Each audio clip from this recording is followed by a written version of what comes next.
Good afternoon, everybody. On a different setup today, so hopefully everything sounds good everywhere.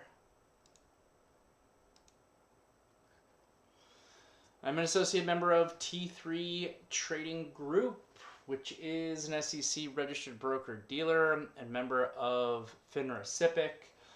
All of my trades are placed through T3 Trading Group, and you should carefully consider whether trading is suitable for you in light of your own financial condition. My position disclosure is mainly the same. I got out of Google into the down move on Friday. The only name that I fully liquidated was Google. Everything else I definitely reduced on though. All right. So market here, big up, big up. SPY's up 1.5%. Qs are up over 2% on the day, 2.1% on the day. The IWM is up 2.65% on the day. Wow, big day for the Russell. TLT kind of flat on the day. It's interesting that they bought the Russell back. It's interesting that they bought the TLT back up to flat, but didn't sell the market down, because the market move with the TLT on Friday was a fear move. So the fact that they brought us back up to the fear high, but they didn't sell the market down is interesting. Maybe it's because the bond market is closed because of the Columbus Day holiday today. I'm not sure, but we'll keep an eye on that. The dollar here was up again, so we're still questioning on this, if this will ever begin to impact the stock market. This dollar has been really squeezing higher. What else? Bitcoin still managed to finish down. Ethereum was up huge, up 7%. Solana was up 1.4%. Gold made new all-time highs. That's a very brief pause on the parabolic pullback that gold gave 2 trading sessions ago. The chart's probably worth looking at. All right, so let's dive in. Actually, let's take a quick look at this gold chart because it's interesting. You don't see this happen too often, and I actually want to talk about a similar pattern here with the market with today's inside day. So you had basically a parabolic move with gold. We noted it, and then you had this heavy selling from that parabolic move. The fact that after that heavy selling came in gold 2 trading sessions ago, and that we are already back above that day's high, that's kind of rare. Usually when you have a parabolic move that breaks, especially on big volume, that's going to be a high for quite some time. These negative Maribozus, especially when they're on high volume, those big engulfing candlesticks, negative Maribozus, day to take notice of, penalty box candle. We have like 4 different names that we use for these based on various circumstances. If it's going to be quickly negated, meaning like the high of the negative bar is broken, if it's going to be negated relatively quickly, it usually happens in one of 2 ways. The way that it usually does not happen is by you immediately getting a green candle that fully negates it and breaks that high. That's pretty rare. I think we saw that with an SMH candle recently, right? Yeah, like this. Even if this went a little bit higher, technically we need to get above the high to negate it. But that's really rare, especially when you've had like a big parabolic move higher, which is where SMH had just about had, comes down to immediately go back up. And obviously we know that was on news too. So that's pretty rare. Usually, if you are going to get a negation of one of those penalty box, day to take notice of type candles, it happens in one of 2 ways. Either over the course of the next trading session, you break the low of the negative candle, but you close back above that low with a big downside tail, and then that buying follows through for the next few trading sessions, and over the course of 3-4 days, you're able to heal enough to be able to get back above that high. Or an inside and up, meaning you have the big negative day, and then you have an inside bar. The inside bar breaks to the upside, and that becomes the catalyst that gets it back above the breakdown candle, the penalty box candle. Gold, we know, can be very, very gappy. So this is very unusual to see it this way, but again, gold is very gappy. So you didn't even just trade back through the high, you gapped above that high. Why is it worth going over that? It's worth going over that because of what the index looks like now. So obviously, I'm happy to review all this in some detail if you guys want. We had a hell of a day to take notice of on Friday. A hell of a penalty box candle on Friday. Huge engulfing candle on Friday. We took out like half of September and all of October basically in one trading session. We saw a massive increase in realized volatility. We probably saw some forced selling coming in from the vol control funds just because of how big that selling actually was. A lot of damage was done there at the index level. I want to talk more about the systematics in a minute because I just want to review again from a systematic perspective what happened on Friday, where the levels are, and where they kind of continue to be, because I think it's very notable. But bottom line is, from a news perspective, you had the headlines hit that the United States is, whatever, we said some not great comments about China, and that we're going to be putting 100% tariffs on China, and that hit the market down. But the first thing that I want to point out is that headline that hit on Friday, I don't think it's that special at all. I don't know if anybody disagrees with me on that. I don't think it's that special at all. We come out on Friday, which is October 10th or 11th or whatever, and we say on November 1st, we're going to put 100% tariffs on China because, we don't like what they're doing with their rare earths and they're not cooperating with us on trade. Show me the time where he says we're doing it as of today. Show me the time where he says we're doing it as of tomorrow. Show me the time where he doesn't have 3 weeks to back out of it. And you could say that it's positioning, it's negotiating, it's all that.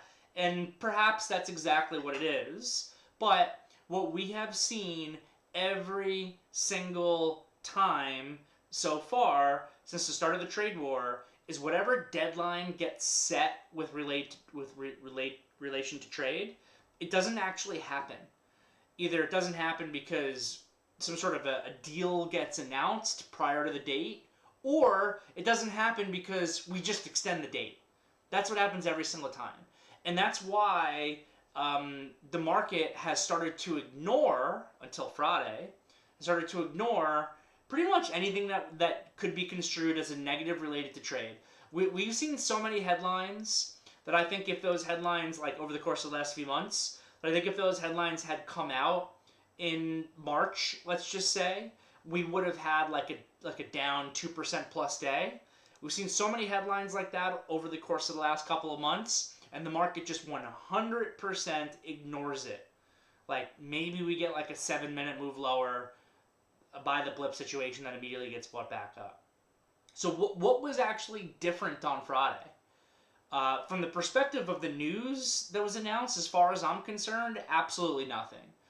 We announced a 100% tariff on China that I don't know of anybody who actually thinks that that's going to happen. And you saw by Sunday Trump saying what we fully expected Trump to say. Already stepping it back, already saying, oh, but they're reaching out to negotiate with us. And one tweet I think he put out said, November 1st is an eternity to me.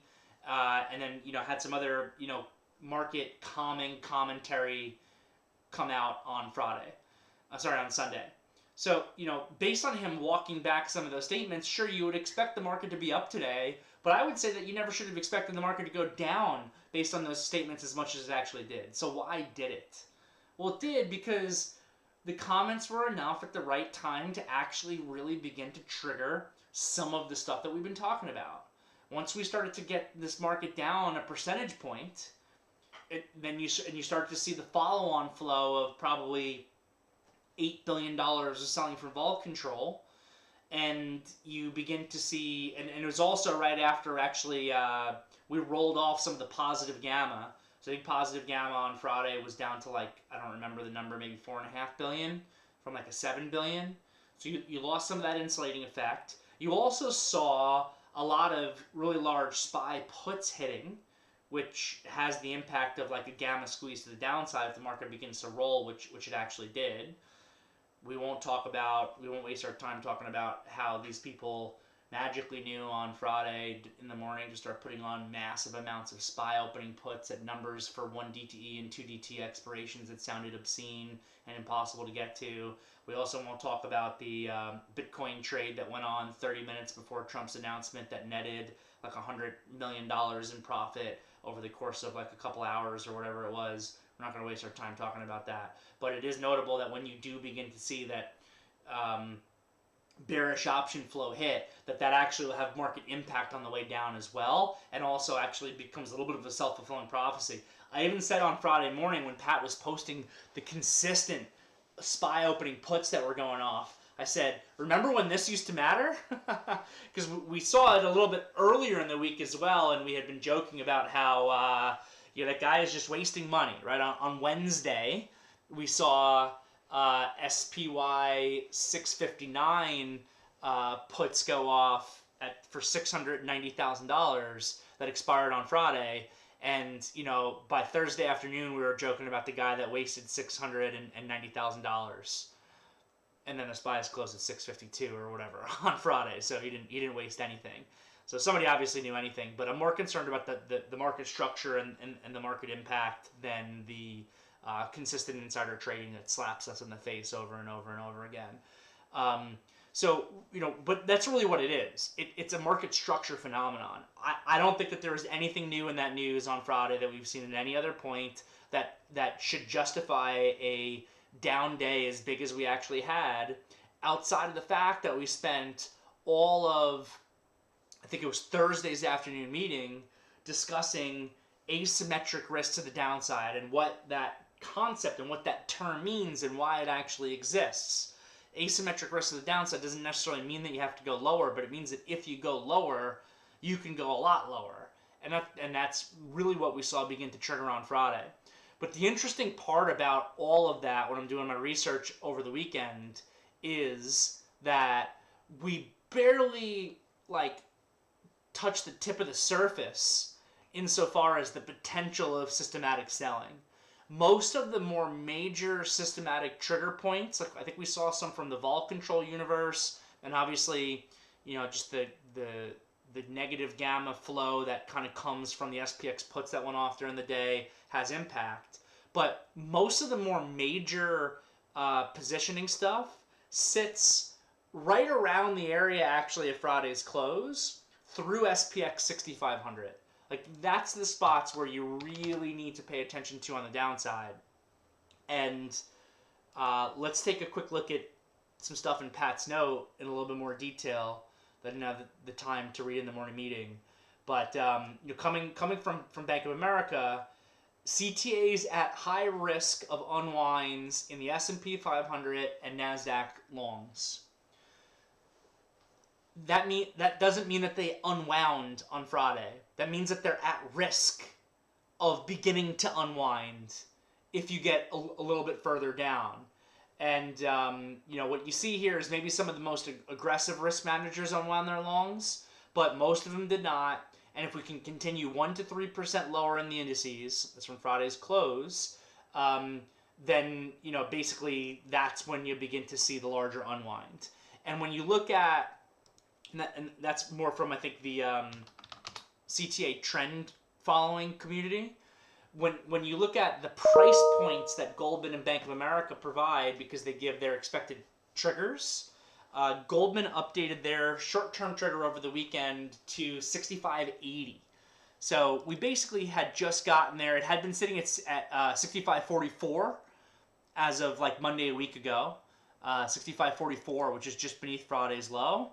And now they've raised it, starting basically, I guess, for today, to 65.80. That's from Goldman.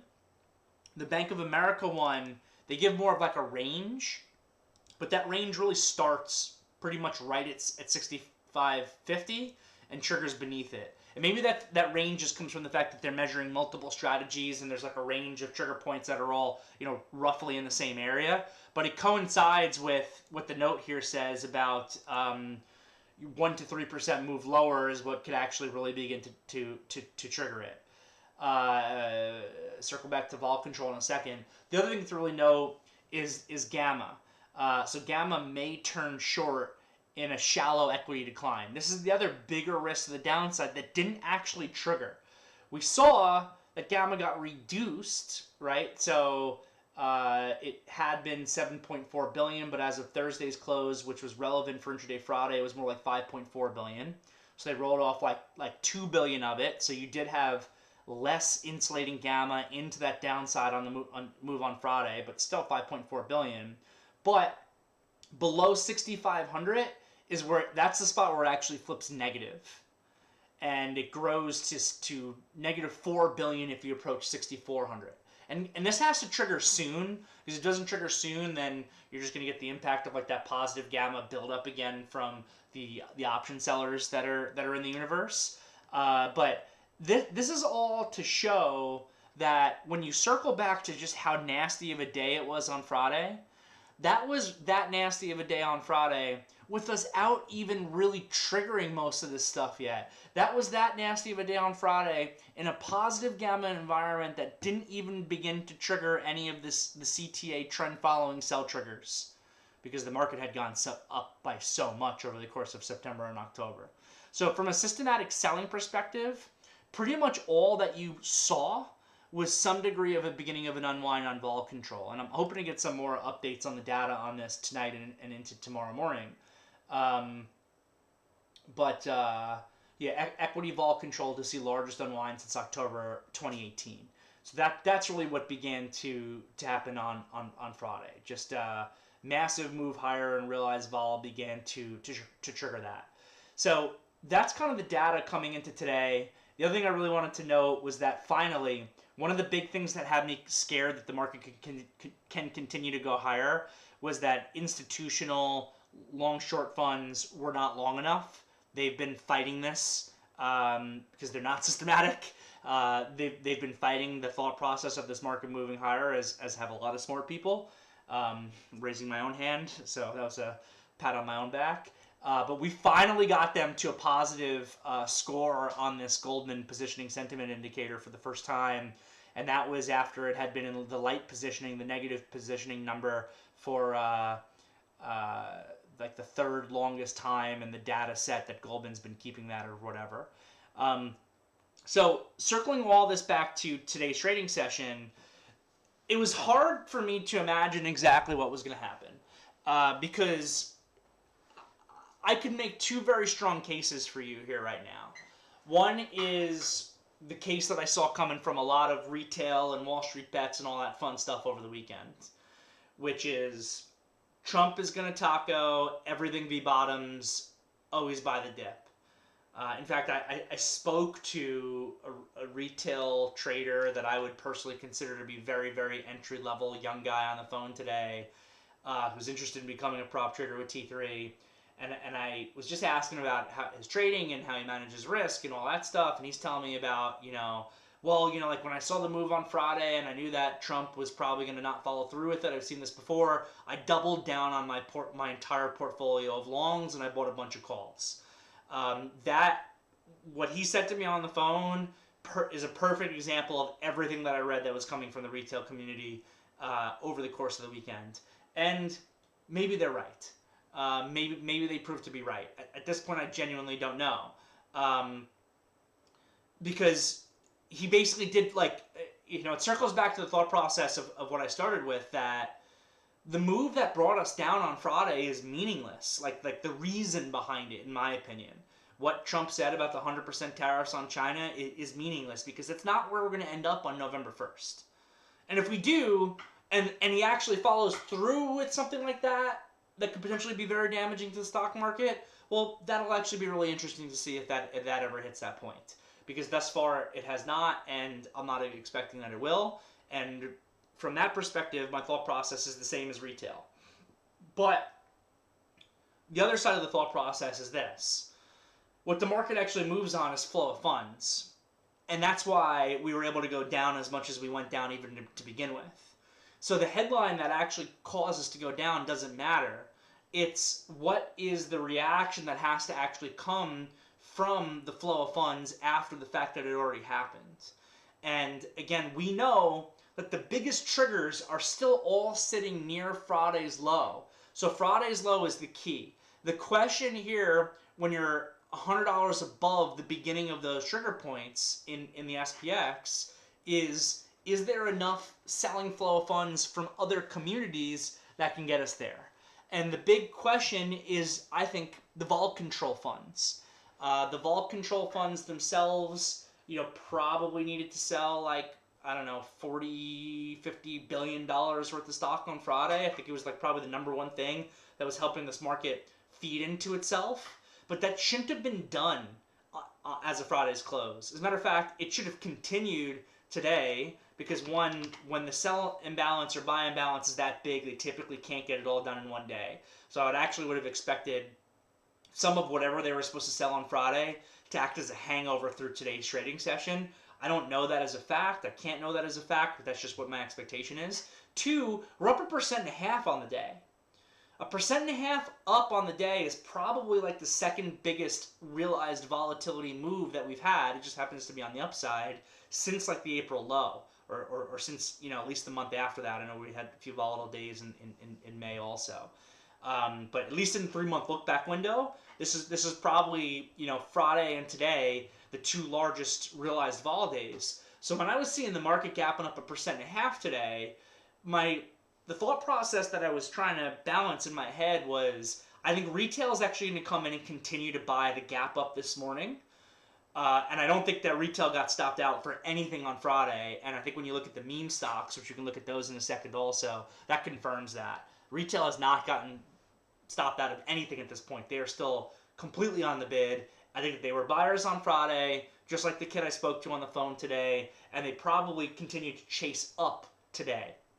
So you got retail on the bid, and that's after they just bought like $165 billion worth of stock over the course of the last month as well, by the way. They've been massive buyers. They've been one of the biggest buyers in this market that's pushed it higher, has been retail.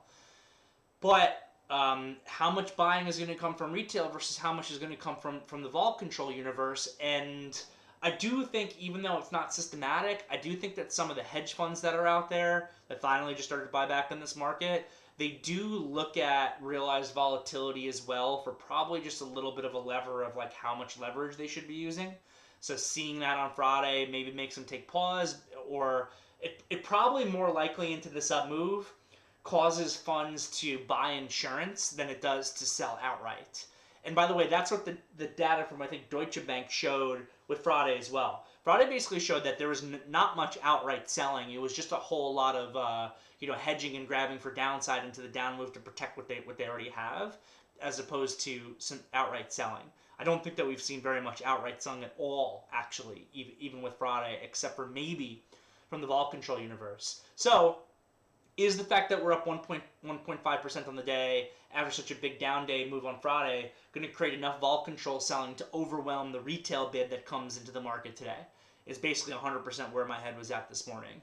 And I thought that the answer was going to honestly be yes. I thought that we could push this market back down just with the increase in realized volatility alone. That obviously proved to be wrong. We had some great intraday call-outs today in a bunch of individual stocks and the market as a whole. My favorite call-out on the day was actually calling for, I think it was this short here, for this lower high to see if we could push to new lows and continue. I think we called out this one here too at 10:15 as another short for a push lower. But then once like 11:20 hit, 11:30 hit, and we were working our way back to highs, to me it was over at that point. Like, I'm not getting the selling. Like, maybe I could get into the close, but I'm not getting that heavier systematic selling that's coming into the market that's going to push us to closer to a gap fill like I wanted to see. So that just means that the dip buyers and the short covering and honestly retail bought the dip enough to overwhelm that vol control flow. So when we circle back to the big picture of the market, we're trying to assess here the most likely path forward. I mentioned earlier when we were reviewing the chart of gold, one of the best ways that you can negate a negative Maribosi like this is through an inside and up. So the inside candle from today, I actually think is a really important marking point for what we're going to do going forward. If we get the inside and up, almost similar to GLD, then it's looking like that Wall Street Bets community is correct. And you buy every dip and you buy every Trump taco, and you're going to get a V bottom here, and we're going to be back at all-time highs. That's genuinely what it looks like if we get the inside and up. And honestly, some of the stocks have already done it. Which you want to pay attention. I don't want to get off topic here, but you want to pay attention to things that are relatively weak and relatively strong. I was particularly watching today for any individual stocks that were able to get, without the market, either above Friday's high, like Google did, or below Friday's low, like Tesla, like Palantir. I mean, almost did, but then it got saved and didn't because the market was too strong. So you want to pay attention to that. But do we get the inside and up here that brings us right back to all-time highs? Or do we get an inside and down, maybe the retail bid's a little bit weaker, you still get some follow-through from vol control tomorrow after, 2 big realized volatility days in a row, and can you get an inside and down that works us towards some of those more dynamic sell triggers that are sitting between kind of Friday's low and 6,500 in the S&P? That's the number one question. And I don't have the answer for that at all at this point. But what I would say is pay attention to today's high and low. Holding above today's high and low probably gives you the signal on which direction this market is able to go. Because as crazy as Friday was, I kept saying on the 0.3% down days last week, in some ways I still feel like it actually wasn't enough. It wasn't enough to get to negative gamma territory where that can feed on itself. It wasn't enough to trigger any CTA trend following triggers as well. It was enough to trigger some vol control selling, and that's it. But that's just one cohort amongst so many. So pay attention to those highs and lows, and you should do some research tonight and note any names that are not the meme stocks. The meme stocks are in their own universe. They're all above Friday's high, but any more real stocks like a Google that was able to fully recapture Friday's high is something that is pretty notable. And speaking to those meme stocks, I think one of the most notable things that we were able to see on Friday, as this RGTI is up 27% right now, including after hours price action, is that they didn't go down enough on Friday. They just didn't go down enough on Friday. When these names fail, I don't know how to describe it necessarily for people who've never seen it before, but I know like Pat knows what I'm talking about because he was the one that I think brought it to my attention on Friday. When these names fail after these moves, they fail like really, really big. I'm trying to remember if like JOBY on the way down, like you should have gotten like or QS maybe off of that move, like kind of like this failure here maybe on QS, or like this candle here on QS, probably more like this one, where not a perfect example, not apples to apples here. S. Oh, that's S. QS. Thanks. Oh yeah. I'm just trying to come up with some examples. Thanks. QS, like, I don't know. When it broke down here, still not a great example because it was not from highs. I remember they rallied this back and then they kind of broke it down a little bit more slowly, but this turned into like a lower high. But I don't know. If you've traded long enough, you've definitely seen it. And I just can't come up with an example this quickly. Like this candle here on Friday, given what the market did, should have been like a down 25% day where it broke a new all-time high to sucker some people in and shake some people out, and then closed at like 35 on the day and just wipes out like everything on massive volume. And one of the biggest things that we noted, which makes me not surprised, I would say I'm impressed that it's up 27% today. I'm not surprised that it's up 27% today. This just showed to me that like nowhere in here, and you see it at the index level, you see it when you look at these RGTIs, there is nowhere that you can point to right now that shows me that retail is thrown in the towel in any way, shape, or form. And if anything, just anecdotally off of what I'm reading from those forums and Wall Street Bets and whatever else, is that they're more emboldened than ever. They're more emboldened than ever about, you buy every dip, you buy every blip, every headline is going to be a taco. Don't worry, things always go back to all-time highs anyway. Like that's the stuff I'm consistently reading. Clearly, none of these people have ever traded through a lost decade. 2001 through 2007 or whatever that period was, where you didn't get a new all-time high for 10 years. There's been plenty of examples of that over the course of history. Let alone now show Japan. But like retail seems more emboldened than ever, and it when you combine that with the call buying and the levered ETFs for individual stocks that exist now, it's a recipe just to get these stocks to just.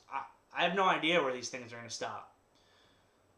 Maybe this is it right now after hours. Maybe it goes to 75. Maybe it goes to 125. It used to be that like you couldn't really get stocks to move like this if they had large floats. They could only kind of be on the low floaters. But now there's so much like synthetic leverage that's out there without people just being on straight margin that these things can just like compound on itself, especially when you just have retail call buying nonstop and nonstop and nonstop.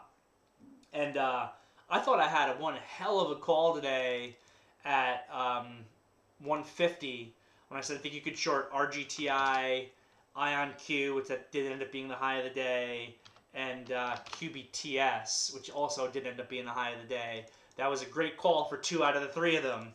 But RGTI, even though it pulled back a little bit off that as well, was not a bad call.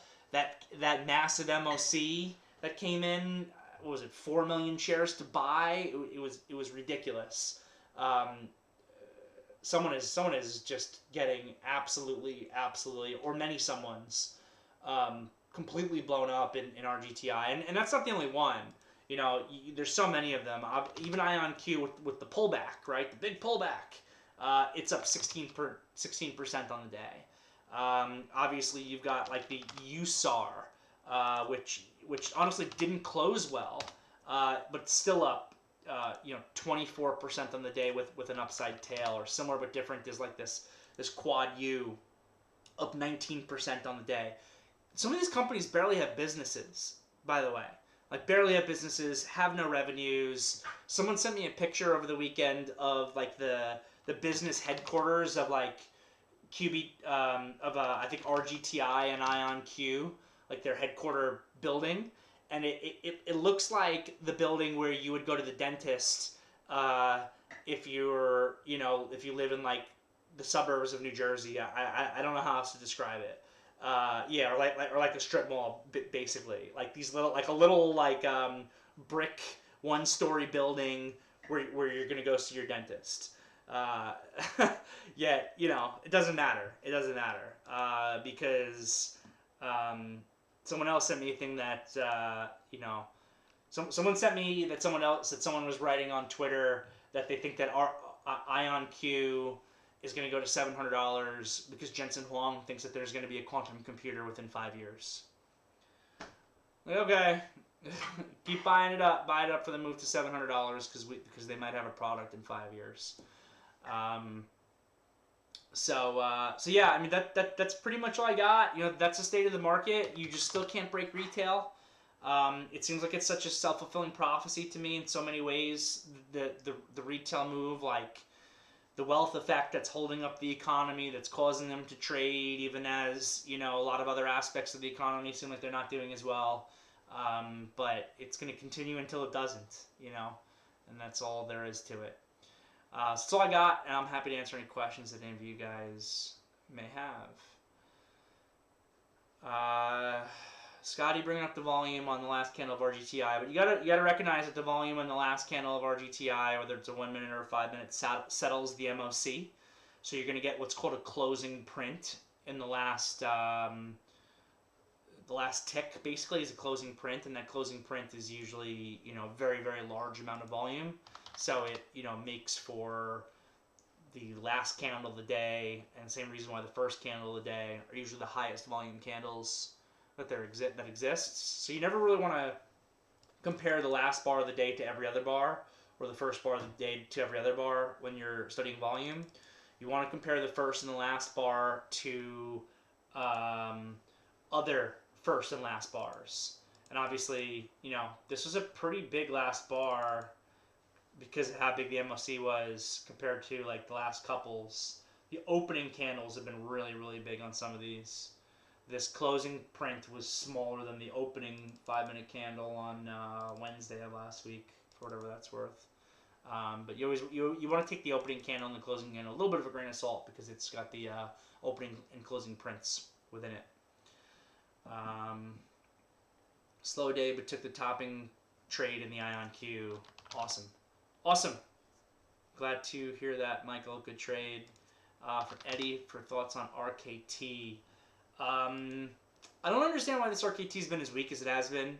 I feel like it should be squeezing, and it's not. So I don't know. That would be... Like, this is a name that I want to be long, but I don't think the technicals look good. It's relatively weak, especially compared to names that should be squeezing. There's a little bit of extension here between the 8 and 21 EMA, but I don't know. Sorry, I just got distracted by something. There's so say it's between the 8 and 21 EMA, or maybe this could bounce back to 1750, but this is making a bear consolidation. I'm hesitant to call this a bear flag. I guess it is a bear flag, though. It's making a bear flag. The 8 EMA is caught up. I can't get myself to buy it, but I feel like it's a name that I would want to own, so I don't want to short it either. But technically, it's probably more of a short than a long. From Uvixible, how soon can you use the 8 EMA to watch for the market to touch and pivot off of it when you break the other way? So like when everything's been moving higher, but then you break down? Yeah, that's the one time that I always find that it's tricky. I generally like to kind of wait for them to cross when that happens. But when they don't cross, I kind of just am paying attention just more absolutely where the 8 EMA is, to be honest. But that's the one time where I find that analysis becomes tricky, is when you have such a fast move from a high price to a low price, or a low price to a high price, that the 8 and 21 EMA haven't flipped yet. And I find that to be a little bit trickier to read. I'm asking because the market moved down enough so that even with the bounce today, we are actually still below the 8 EMA. Yes, we are. And want to know if this is layer probability for bears right now, or if it's not appropriate to use that based on your methodology. Yeah, I would just argue that a lot of things look fairly neutral here. We're kind of like right in the 8 and 21 EMA area. We're kind of like right in the midpoint of the S&P price action from Friday. And we had an inside day here. Show me that the SPYs can stay below the 21 EMA long enough for the 8 and 21 EMA to cross. And then I think it'll be, more notable to see what that looks like. Is NVTS another NVIDIA deal? Is that happening after hour? I have no idea what's moving this NVTS after hours. Need someone else to give me the headline.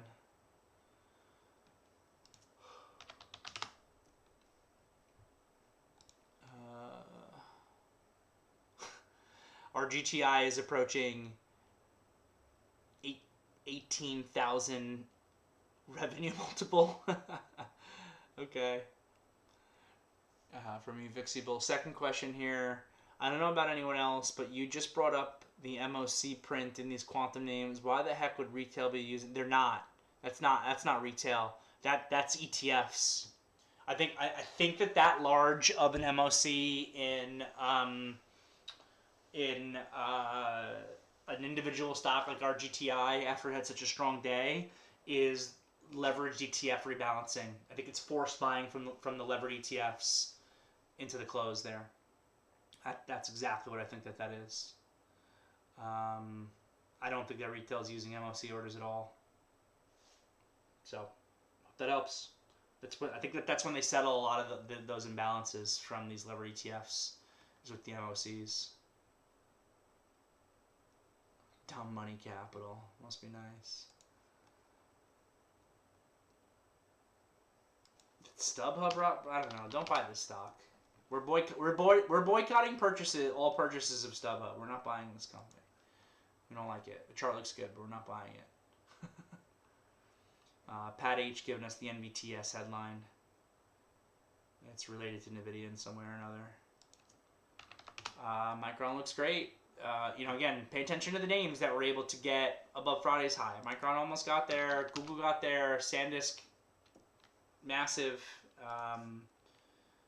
absolutely massive, also trading up after hours. They all got price target increases today. SanDisk, Micron, but also so did WDC and STX. And WDC and STX did not trade well on their price target increases today.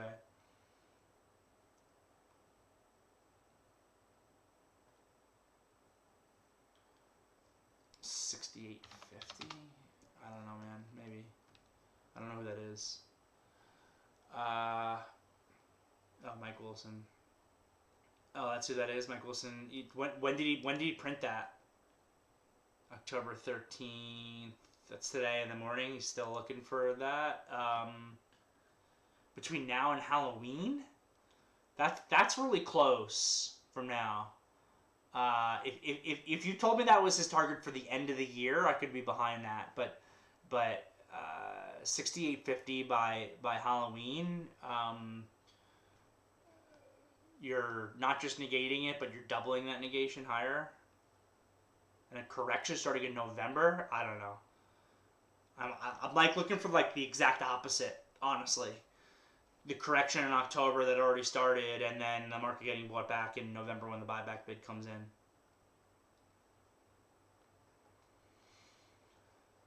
Okay, over on the YouTube from Cyril, Friday was wild, but today the market strong.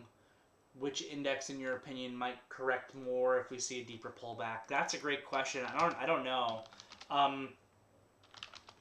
You want to see if correlations continue to increase. So I think that today, by the way, and we'll see, maybe today was some weird action with the bond market closed and it being a partial holiday. I think that the inside days today give you a great look for going forward. So while I'm not confident right now on which way this market's going to break, I could make an argument for either and have made an argument for inside and up and inside and down. I think it's great because we'll get the answer, and also you can see what's relatively strong and what's relatively weak when it happens. For most of today, the Qs were relatively strong. It was one of those days where the SPY was outperforming the RSP, and the QQQ was outperforming the QQQE, which usually means that the Qs are where the relative strength is, and Mag 7 is where the relative strength is.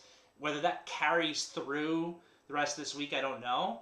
What I would be most interested in seeing is if we get like an inside and up or an inside and down, what is breaking first? Is it Qs? Is it IWM? What's strongest? What's weakest in that scenario? And then maybe we can get some more information from that. From Cheese or Chi. Can you give your thoughts on stress in private credit, failure of first brands, and regional exposure to commercial real estate and private credit? Yeah, I mentioned it briefly when I was on with Greta earlier today. So this is something that's definitely worth noting right now. How Jefferies has been trading, how Owl has been trading, how AERS has been trading. It sounds like Jefferies has a lot of exposure to the I always forget the name of this company, First Brands, to the First Brands fraud. We also saw chatter on Friday, which makes me really like this Carvana as a short if the market will continue lower. That Carvana might have some exposure to some not so great loans. And I've also heard just anecdotally from people who are involved in like the car sales business that it's a tough time right now.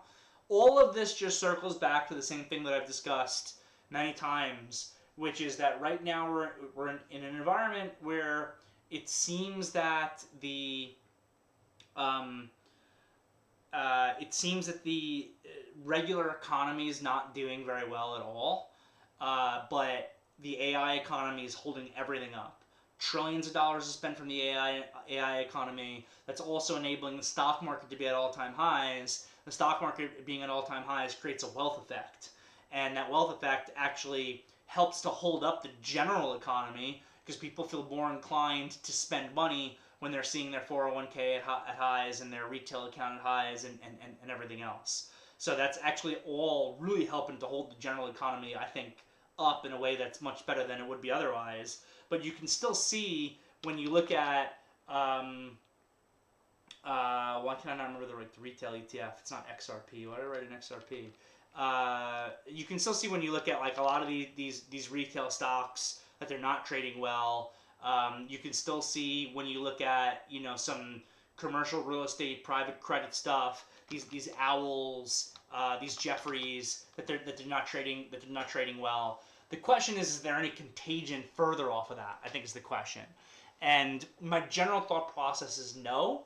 I read an article, research article over the weekend from Bank of America, and one of the things they were talking about in it was this, and they basically said that they are expecting it to be insulated.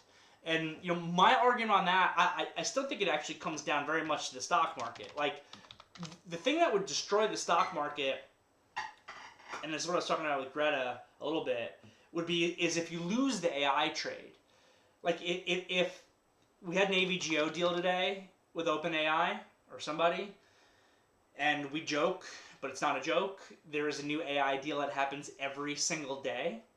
Show me when a big AI deal happens and the stock doesn't go up on it. You know, you had the AMD deal go off. That seemed like it saved everything. You had the Oracle deal go off, and it seemed like it saved everything. You had the, you know, these are just some of the bigger ones. The AVGO deal, you know, saves everything. And then there's, you know, tons of smaller deals that are happening all the time as well.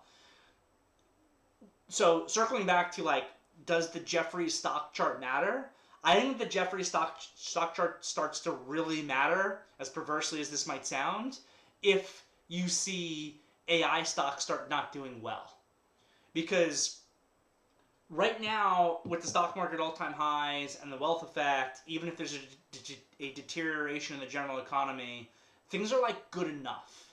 But if you lose that wealth effect from the stock market, if the employment situation begins to get worse at the same time, the Fed cutting 25 basis points isn't gonna save you.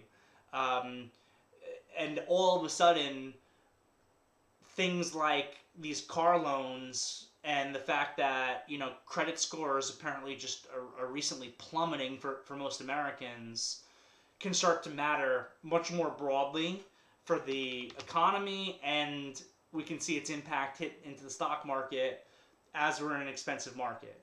And then retail maybe someday stops buying because they're losing their jobs, and if that trade implodes, then, you know, then that's like the real bear market case, where you see 20% down move plus in this market because the AI trade stops working and the employment situation gets worse at the same time. So for the moment, again, to directly answer your question, I think it's insulated to the things that it's directly impacting, but it's one additional piece of the puzzle that shows just the general weakening of the general economy. And does that matter? It depends on AI still. And I have made the argument, which last week, which I would still make right now, that AI is a bubble. I mean, everyone's saying that, but my take on it is not that AI is not revolutionary and life-changing. It is. It's just not to the point of the spend. The AI spend is absurd. The circular financing that they're doing now to even justify it, but you need market participants to start to care, and, you know, markets work in feedback cycles, and this feedback cycle continues to be to the upside, just in the same way that they keep buying more RGTI calls. Is the quantum stuff similar to the weed stuff? I mean, obviously very different industries, which I think is what Cyril is saying in the follow-up conversation. If you're meaning purely based on charts, I would still say no at this point. I think that the quantum move, I don't know why I just typed up Qualcomm. I think that the quantum move in some ways is much more real than like when Tilray was a recent IPO and was still in the low float stage of its recent IPO and squeezed to, I can't even find the high, you know, $1,000 or whatever the heck it was. So I think that they're different.